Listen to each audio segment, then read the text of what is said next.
Mauricio. I am a co-founder at Ennaia. We are a design and manufacturing company focused on creating art products and projects. We closely collaborate with interior designers and architects for their hospitality and residential projects. The main reason that drove us to adopt this technology was sustainability. Being able to create our products and projects using recycled and biomaterials is very appealing, considering that the world is moving in that direction. Additionally, the production process is very clean.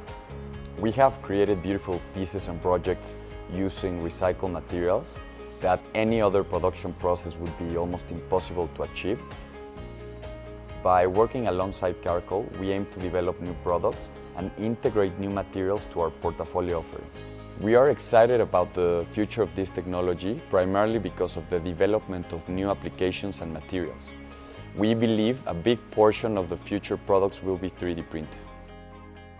We recently integrated Heron AM technology into our operations, enhancing our production capabilities and efficiency. This advanced 3D printing technology complements our existing manufacturing strengths, offering quick delivery times and keeping production close to our clients, thus emphasizing our commitment to innovation and local manufacturing solutions.